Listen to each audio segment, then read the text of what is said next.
Beneath the dark, rolling waves of the North Sea lies a kingdom forgotten by time, a land that once stretched from the eastern shores of Britain across to what is now Denmark, the Netherlands, and Germany. A world rich with forests, rivers, and plains, a world alive with animals, plants, and human voices. Today, it is gone, submerged under thousands of years of ocean. This world is known as Doggerland, the Lost World of the North. Doggerland was not a myth, nor a legend whispered in fireside tales. It was real.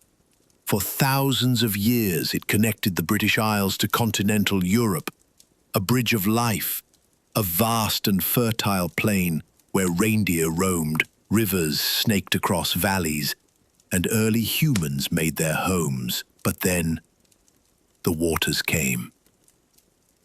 Rising seas, melting glaciers, and a sudden catastrophic tsunami buried Doggerland forever.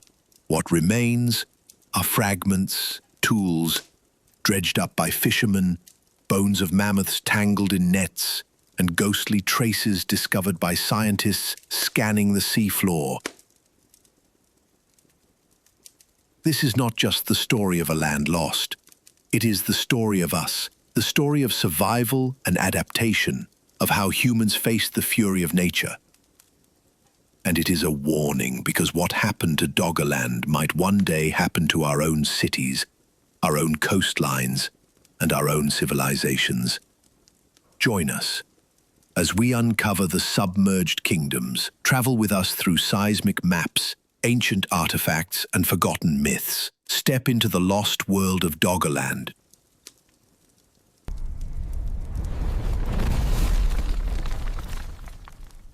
You are watching Secrets of the Ruins. Here we uncover the hidden stories of ancient civilizations, filled with mysteries and forgotten truths. Subscribe to this channel for free and never miss a journey into the past.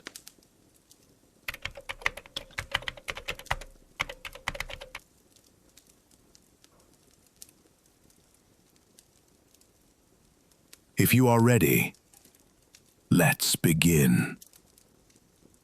To understand Doggerland, we must go back to a time when the Earth was colder, harsher, and untamed. Roughly 20,000 years ago, during the height of the last ice age, enormous glaciers covered much of northern Europe. But as the climate warmed, ice melted, seas rose, and new lands emerged. Doggerland was one of those lands, a landscape revealed by retreating ice, fertile and vast. Imagine standing there. Stretching before you is a plain that runs from England all the way to the Danish coast. Rivers fed by glaciers carve valleys through the earth. Herds of giant deer and aurochs graze. Wolves prowl the forests. And here, humans, our ancestors, found a new home. Doggerland was not an empty wilderness. It was alive with communities. Archaeologists believe thousands of people lived here during the Mesolithic period. They built shelters of wood and hide. They fished the rivers, hunted reindeer and wild boar, and gathered berries, nuts, and roots. It was a world of abundance, but it was also fragile. And so begins the mystery.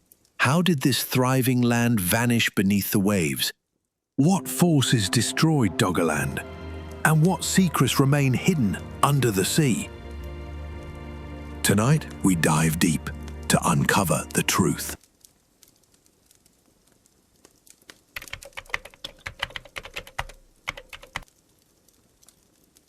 As the last ice age loosened its grip on Europe, something extraordinary was born. The land that would one day be known as Doggerland emerged from beneath the retreating glaciers. What had once been frozen tundra slowly transformed into fertile plains, rolling hills, and winding rivers. The ice was withdrawing, but life was advancing. Imagine a horizon unbroken by sea. From the chalk cliffs of Dover to the lowlands of Holland, across to the Jutland Peninsula, stretched an endless green. Rivers carved through valleys, creating natural highways. Lakes glittered in the summer sun, filled with fish. Marshes and wetlands teemed with birds. To the north, herds of reindeer grazed on grasses that had sprouted after the ice retreated. To the south, red deer and wild boar moved through dense woodlands. Massive aurochs, wild cattle far larger than modern cows, wandered these plains, their heavy horns shining in the sun. This was a world alive with movement. Wolves stalked the herds, bears roamed the forests, foxes slipped silently through the underbrush. In the skies, eagles circled above, while geese and ducks filled the wetlands. Doggerland was no empty land. It was an ecosystem bursting with diversity. It was the North Sea's greatest secret garden. For humans, this world was abundant. Wild hazelnuts grew thick in groves. Berries and herbs provided medicine as well as food. The rivers ran full of salmon and trout. Shellfish could be gathered along marshy shores. To survive here was not just possible, it was prosperous. But beyond the food and shelter, Doggerland offered something even more precious: connection. This land was the bridge between Britain and the continent. It was the artery through which early peoples migrated, traded, and shared knowledge. Doggerland was more than land. It was a lifeline.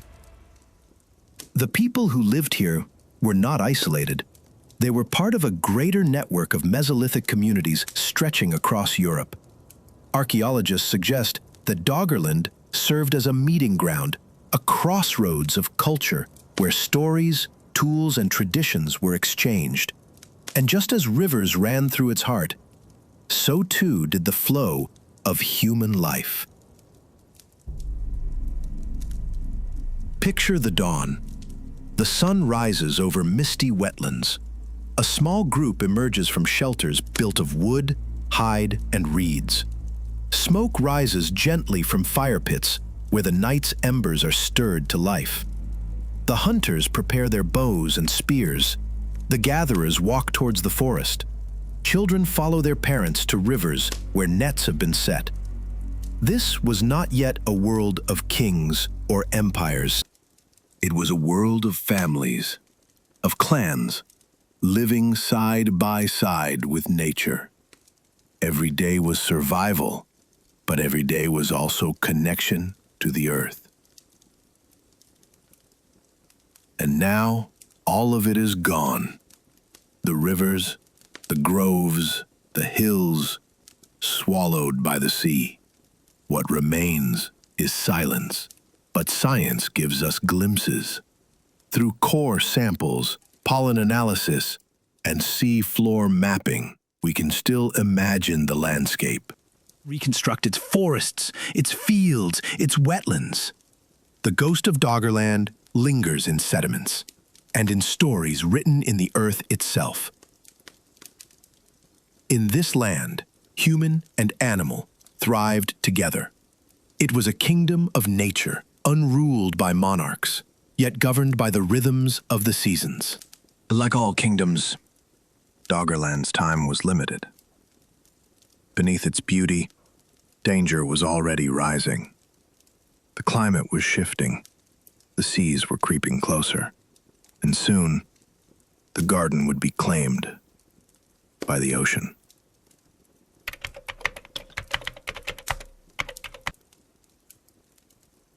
In the heart of Doggerland lived the first Europeans who truly called this place home.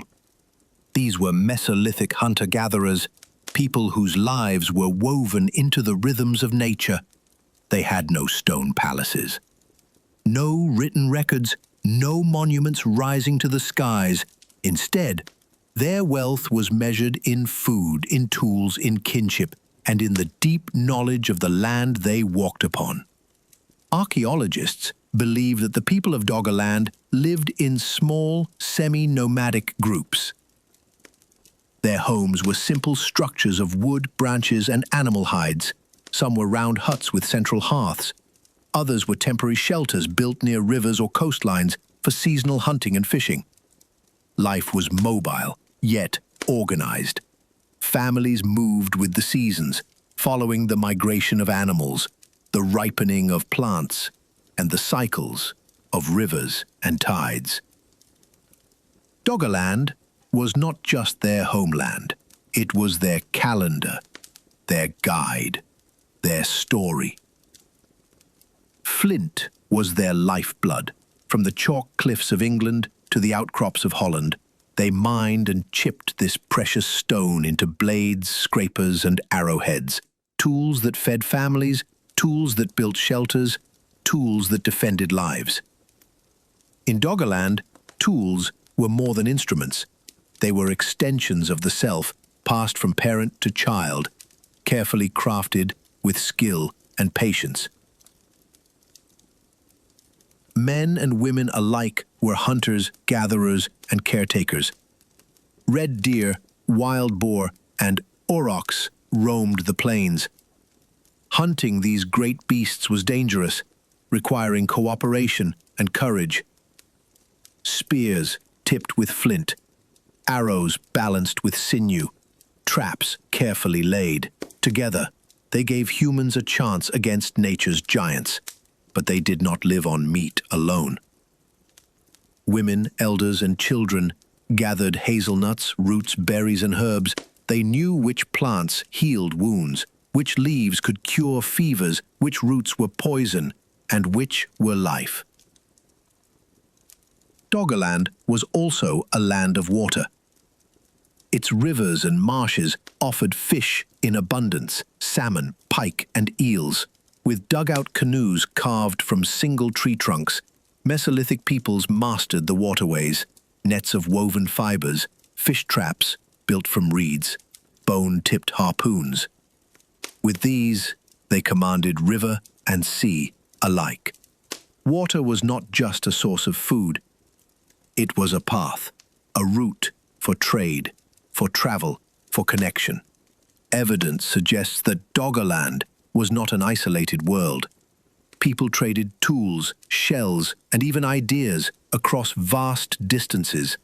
Amber from the Baltic, flint from England, shells from the coasts. All found their way into the hands of Doggerland's people. These exchanges were more than economic. They were cultural bridges, threads in a tapestry of belief and story that bound communities together. But what did they believe? What gods, what spirits, what mysteries guided them? We cannot know for certain, yet traces remain. Animal bones, arranged in ritualistic ways, burials with care, adorned with antlers or shells, figurines carved from bone and stone. These fragments suggest a people deeply spiritual, a people who saw meaning in the cycles of nature, a people who honored animals, ancestors, and the forces of the earth. Picture the evening. The hunt is done, the catch is cooked. Children sit by the fire as elders tell stories, stories of the great aurochs, stories of the rivers that never sleep, stories of the spirits that dwell in the forest. Doggerland was not silent. It was alive with voices, with laughter, with songs. Culture, unrecorded in books, yet etched into memory, passed down through countless generations. And yet, all of this, their laughter, their tools, their stories, was fragile.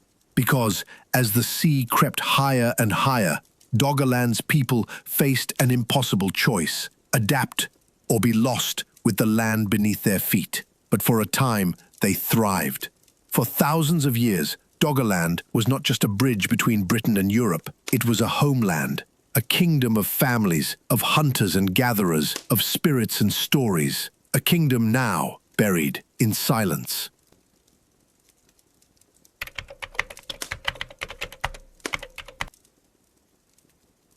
For thousands of years, Doggerland slept beneath the sea. Its forests became peat beds, its rivers filled with silt.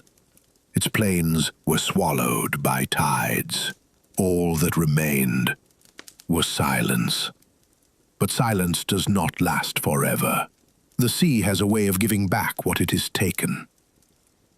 Doggerland's rediscovery began not with archaeologists in the field, but with fishermen at sea. For decades, trawlers working the North Sea brought up strange cargo from the deep. The bones of mammoths, woolly rhinoceroses, antlers of giant deer, and even flint tools shaped by human hands. To the fishermen, these finds were curiosities, odd treasures caught alongside cod and herring. But to scientists, they were the first whispers of a forgotten world. The bones told a story of Ice Age giants roaming what is now sea floor, mammoths grazing on tundra grass, woolly rhinos scraping the frozen earth, red deer moving through forests. These were not random fossils. They were proof of a vanished ecosystem. And then came the tools, flint blades and scrapers, shaped by human skill. Bone harpoons, still sharp after millennia. Antler picks, worn smooth from use. Each artifact was a voice from Doggerland's people, speaking across time. They confirmed what scientists suspected. This land had been more than wilderness. It had been home.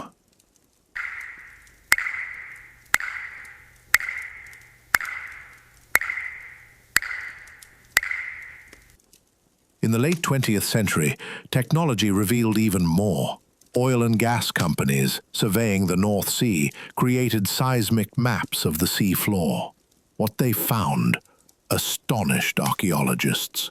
Beneath the waves lay ancient river valleys, lake beds, and even the faint outlines of hills and plains. Doggerland was not just theory, it was mapped. Through seismic imaging, researchers reconstructed entire landscapes, river systems that once carried salmon, marshes that once echoed with birdsong, coastlines where early humans fished and gathered shellfish.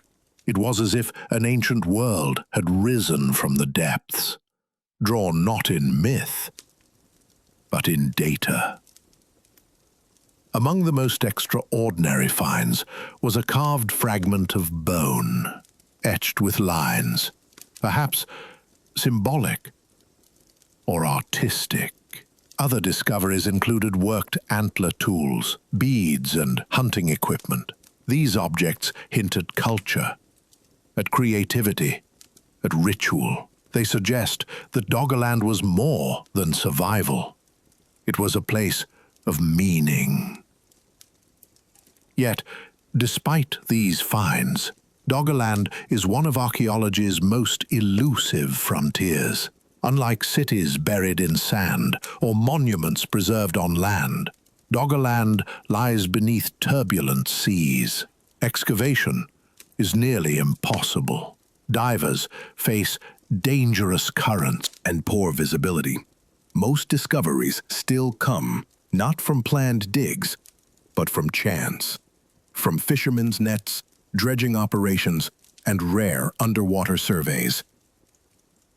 But even in silence, science finds a way. In recent years, researchers have studied DNA preserved in seafloor sediments. From tiny fragments of ancient genetic material, they have identified species that once roamed Doggerland: elk, bison, plants, and perhaps even traces of human presence. This technique, known as environmental DNA, offers a glimpse into Doggerland's ecosystem, written not in bones or tools, but in molecules hidden in the mud. These discoveries paint a picture of Doggerland as a thriving, living land. They remind us that beneath the waves lies not emptiness, but memory. A memory of forests, rivers, and families long vanished. But they also remind us of fragility.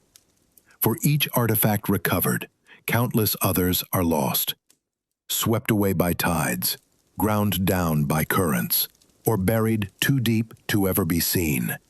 Still, every fragment is precious. Every bone, every tool, every carving is a clue. Together, they form the puzzle of a lost world, and as each piece is placed, Doggerland rises again, not from the sea, but from our imagination, from our science, from our stories.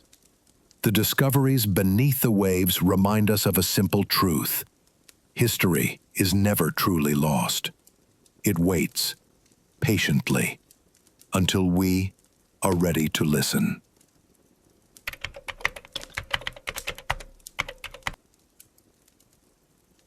If Doggerland lies hidden beneath the North Sea, how do we uncover its secrets? The answer is science, an alliance of archaeology, geology, and technology, working together to resurrect a world lost to the waves. It began unexpectedly with oil and gas exploration. For decades, companies mapped the seafloor to search for reserves. They used seismic imaging, sending sound waves deep into the ground, recording the echoes that returned. What these scans revealed went far beyond geology. Hidden in the data were ghostly traces of rivers, valleys, and floodplains, patterns that made no sense in an ocean, until scientists realized they belonged to a drowned land. Using seismic maps, researchers began to redraw Doggerland. They traced ancient rivers that once carried salmon and eels. They identified former lakes where waterfowl gathered. They reconstructed coastlines that shifted with every century of rising seas. The picture grew clearer. Doggerland was not a myth. It was a landscape as real as any on today's maps. But maps alone could not tell the full story. To know what life had been like, scientists needed to look deeper into the sediments beneath the sea. By drilling into the seabed and extracting cores of mud and peat, they found microscopic fossils, pollen grains, seeds, fragments of plants, tiny clues revealing the forests and fields that once covered Doggerland. Hazel trees, grasses, reeds, wildflowers, all identified from grains of pollen no bigger than a speck of dust. These discoveries prove that Doggerland was fertile and green, a mosaic of woodland, marsh, and meadow, an environment rich enough to sustain animals and the humans who followed them. In recent years, technology has gone even further. Through the study of environmental DNA, genetic fragments preserved in ancient sediments, scientists have been able to detect the presence of species that once lived here. From tiny traces of DNA, they identified red deer, elk, bison, and plants that grew along Doggerland's rivers. Some samples may even hold the genetic whispers of humans themselves. Think about it. From a pinch of mud taken from the seafloor, entire ecosystems can be reconstructed. The DNA of a tree becomes a forest. The DNA of a fish becomes a river teeming with life. The DNA of an animal becomes a herd roaming the plain. In this way, Doggerland is being brought back, not in myth, not in imagination, but in science. Computer simulations add yet another layer. By combining seismic data, pollen analysis, DNA studies, and radiocarbon dating, scientists create digital models of Doggerland as it once was. In these reconstructions, rivers flow again. Forests spread across rolling hills. Campsites appear along lake shores. Families gather at fires beside the water. For the first time in 8,000 years, the lost world lives again. But this research does more than satisfy curiosity. It teaches us lessons about climate change. By studying how Doggerland disappeared, scientists understand how quickly seas can rise, how coastlines vanish, and how human communities are forced to adapt. Doggerland is not just the past. It is a mirror of the future. Science has transformed Doggerland from a legend into a reality. It has given voice to the silence beneath the sea. And it has shown us that even lands swallowed by the ocean are never truly lost. Through maps, through DNA, through the patience of research, Doggerland lives again.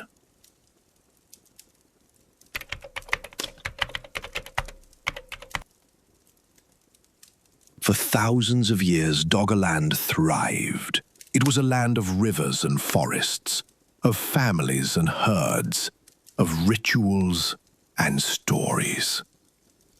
But even in its prime, danger was rising. The sea was never far away. And the sea was patient. As the last ice age ended, glaciers across Europe melted at an astonishing rate. Vast sheets of ice, miles thick, collapsed into rivers and oceans. The seas rose inch by inch, year by year. At first it was slow, barely noticeable within a single lifetime. But over centuries, the waters crept higher. Low-lying marshes became lagoons. Rivers swallowed their banks. Families who once camped on open plains now lived beside tidal shores. Doggerland was shrinking, and the people who called it home could feel the change. Perhaps they moved their homes inland. Perhaps they watched as old camps disappeared beneath the waves. For generations, they adapted, but they could not retreat forever. Then came the catastrophe. Around 8,200 years ago, a massive undersea landslide occurred off the coast of Norway. Known today as the Storegga slide, it was one of the largest natural disasters in human prehistory. Billions of tons of rock and sediment collapsed into the depths of the North Atlantic, displacing unimaginable volumes of water. The result was a tsunami unlike any seen in Europe before or since. The waves surged outward. It slammed into the coasts of Norway and Scotland. It thundered into the lowlands of northern Europe. And it swept across Doggerland. For the people living there, the sky would have darkened with roaring water. Campsites, forests, and hunting grounds obliterated in minutes. Entire communities may have been lost without warning. Doggerland's fate was sealed. And yet, the tsunami was not the only enemy. Even without the Storegga slide, Doggerland was already doomed. Sea levels continued to rise century after century. What the wave did in a day, the ocean completed over generations. The rivers were drowned. The plains became marsh. The marsh became sea. What was once a kingdom of life became seabed. By around 6,000 years before the Common Era, most of Doggerland had vanished. Only fragments remained, small islands, sandbanks, ridges where hunters may still have clung to life. The largest of these was the Dogger Bank, now a shallow region in the North Sea that still carries the name of the Lost World.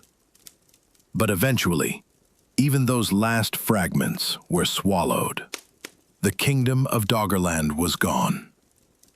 For the descendants of Doggerland's people, the story did not end. They moved inland to higher ground. Their children carried memories of lands lost, of floods and waves that changed the world forever. Perhaps these memories became myths, stories of a flood that swallowed the earth, stories of seas that could never be stopped. Across cultures, echoes of great floods endure. In Mesopotamia, in the Bible, in Norse sagas, could Doggerland's fate have been one of the seeds of these legends? What is certain is this: Doggerland's loss was humanity's gain in memory. We remember it not with monuments, but with bones and tools, with stories, and with silence. It is a reminder of how fragile even the greatest landscapes can be. A reminder that seas rise, lands fall, and nothing is eternal. Today, ships sail over Doggerland's grave. Fishermen cast their nets where mammoths once roamed. Oil rigs stand above what were once forests and rivers. The sea keeps its secrets. But science listens, and from that silence, we learn. Doggerland was not only a world lost to the past, it is also a warning for our future.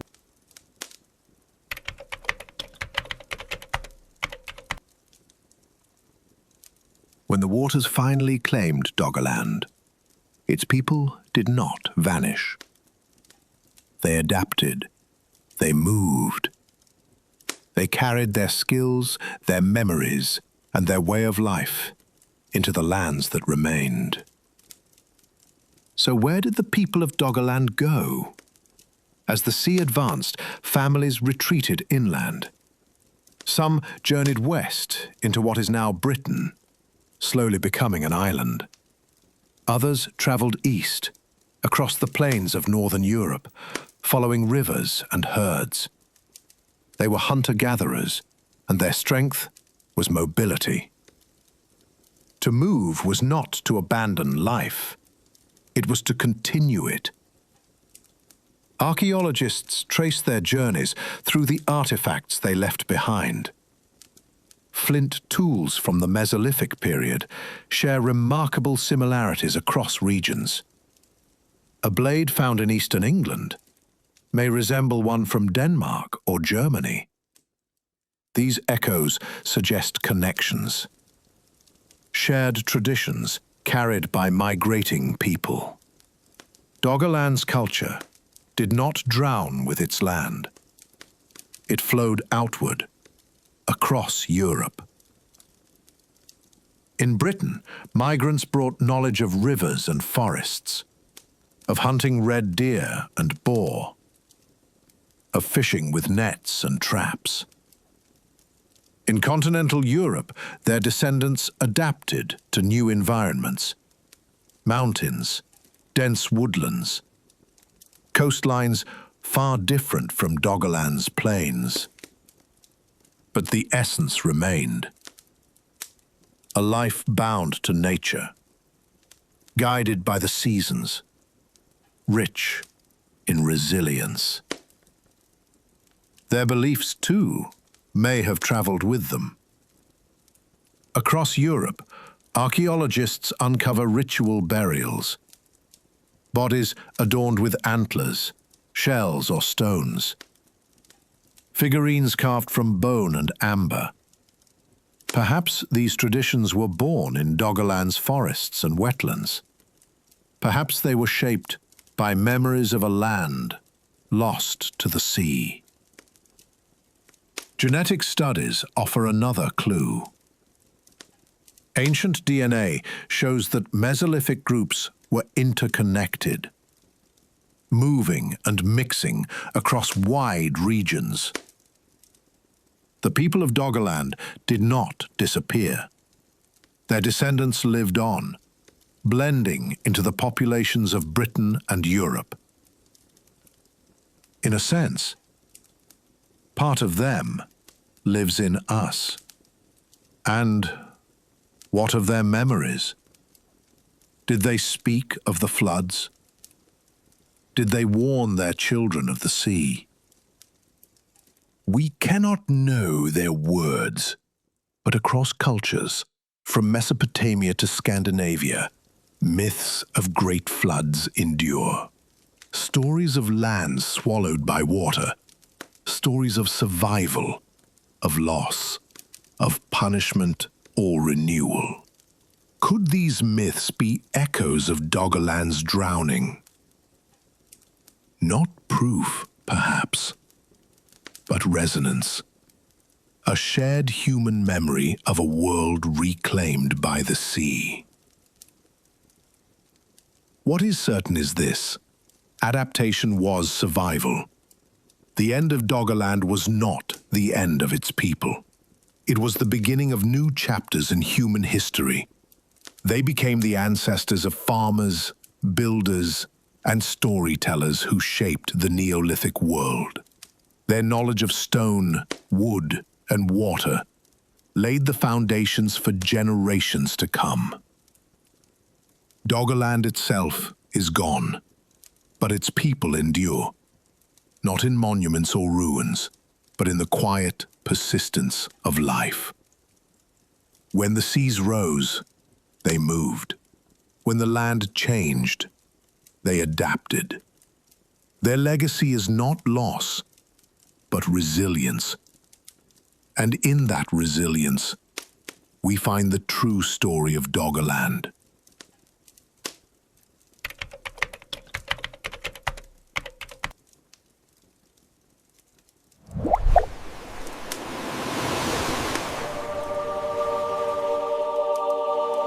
Doggerland is long gone. Its rivers are drowned. Its forests are silt. Its people scattered across Europe. But its story does not end in the past. Doggerland is also about us. About the world we live in now. About the seas that still rise. The coasts that still flood. And the choices humanity must face. 8,000 years ago, melting ice reshaped the world. Today, the same story unfolds. Glaciers retreating, seas rising, storms intensifying. What happened to Doggerland over centuries could happen to our cities in far less time. Consider this. More than 600 million people live on coastlines less than 10 meters above sea level. London, New York, Shanghai, Mumbai, all vulnerable to the same force that drowned Doggerland. Just as families once moved inland, millions in our own time may be forced to migrate. The parallels are chilling. In Doggerland, the sea advanced quietly, year by year, until catastrophe struck. Today, rising seas combine with hurricanes and floods, reminding us how fragile our settlements are. We build skyscrapers where waves once rolled. We pave over wetlands that once absorbed floods. We believe we have conquered the sea. But Doggerland whispers otherwise. Scientists study Doggerland not only to understand the past, but to prepare for the future. Its story is a case study in resilience, in migration, in adaptation. It shows us how humans respond when landscapes vanish, when coasts are redrawn. From Doggerland we learn, survival is not about stopping the sea. It is about adapting to it. Archaeologists map Doggerland's rivers and plains. Climate scientists use the same tools to map our future coastlines. The lesson is clear. Sea levels will rise. Coastlines will shift. And we must decide how to respond. Do we build higher walls? Do we retreat inland? Do we adapt? As the people of Doggerland once did. The story of Doggerland is not just loss. It is resilience. Its people survived by moving, by adapting, by carrying their culture forward. So too can we, by planning, by innovating, by respecting the sea. Doggerland warns us, but it also inspires us. In every wave that breaks on the North Sea, Doggerland still speaks. It tells us no kingdom lasts forever, that the land we stand on is never permanent, that change is the only constant. And it asks us a question. Will we learn from the past or repeat it?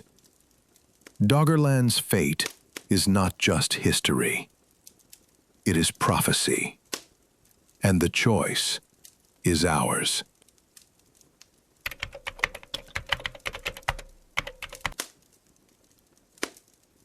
Beneath these waters lies a kingdom forgotten by time. Doggerland, once forests, rivers, and fields. Now, only silence beneath the sea. For thousands of years it was home to families who hunted the red deer, to those who fished the rivers, to children who laughed and played, never imagining their land would one day vanish. Yet the sea rose, the tides advanced, and Doggerland was swallowed.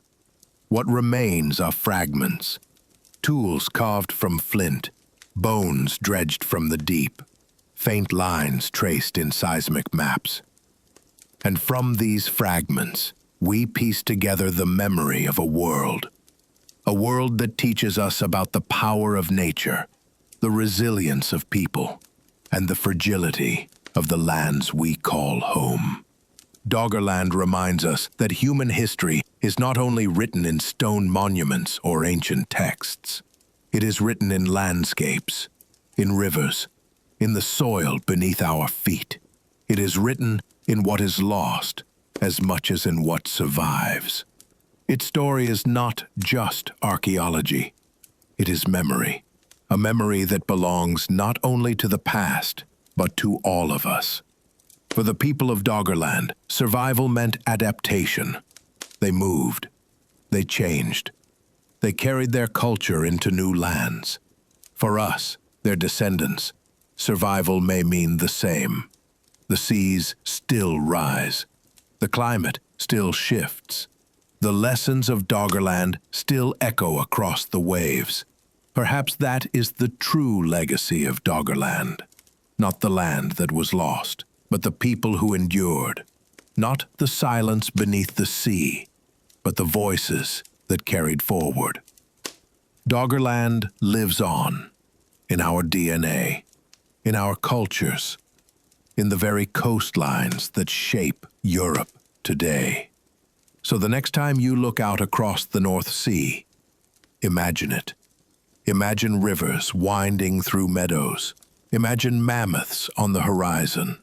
Imagine families gathered by the fire, watching the stars. Imagine the world beneath the waves, the world of Doggerland, a world lost, but never forgotten.